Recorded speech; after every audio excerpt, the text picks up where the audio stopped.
Welcome to the USA, where everyone needs a gimmick. Not something I do often, but I wanted to discuss a film for a while now. And even though I want to discuss it, I don't believe it has enough content that I need to make a full-fledged franchise killer episode. So here's what I'm making. Let's call them G.B.As for short. To anyone unhappy with my intentional ripoff of the name, cough cough, please proceed to press this button here. But don't really, because I need it. In 2013, Ben Stiller's Secret Life of Walter Mitty was shown to theaters across the world, who all gave it a collective, eh.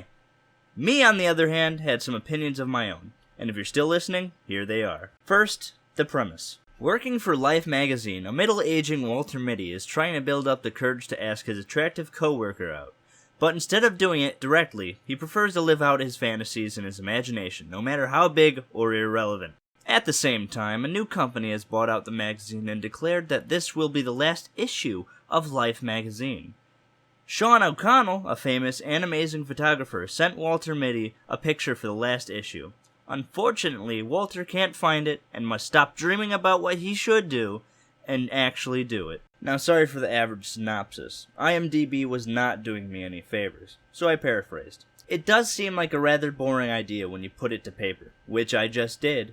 But if you actually look at the movie rather than the premise, you'll see that the premise betrays it for what it really is. A story of someone who finally decides to live life and become the person they always wanted to be. So here's the good. The soundtrack is amazing. These pieces of instrumental beauty make you feel courage and the wonderment of the world. One of those being Space Oddity. This doesn't mean much coming from a guy who literally has no musical taste, unless we're talking wrestling themes, which we're not.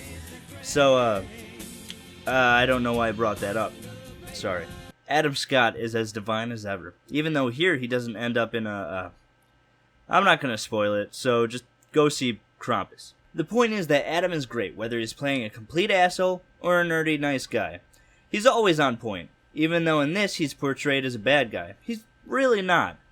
How would you react if some guy just spaced out in front of you nearly every time you saw the man? You'd act the same way, but should this be in the bed? Nah, it's probably too late. Let's not take away from this cast. Ben Stiller, he's good. Kristen Wiig, alright. Sean Penn, surprisingly intriguing and mysterious with a great wig.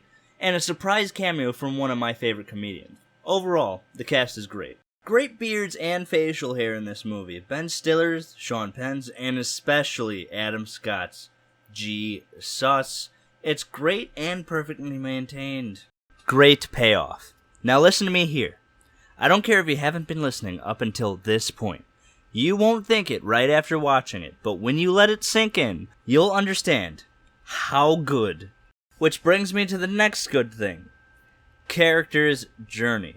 His journey feels complete, feels like we actually got somewhere with Walter's character, as his imagination fades and he begins to truly live. Now the bad.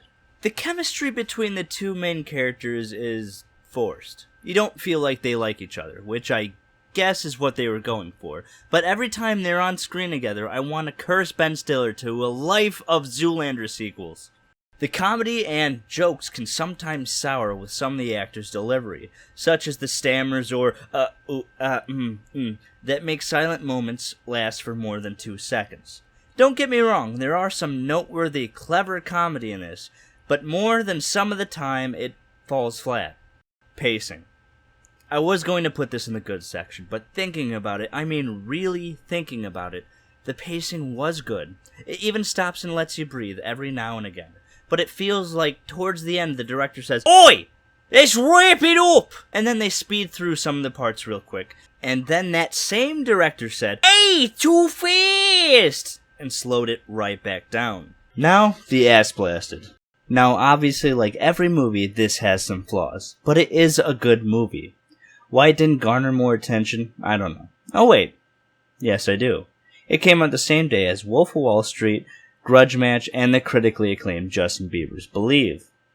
Now, all jokes aside, this movie is one of my favorites, and really speaks to me on an emotional level.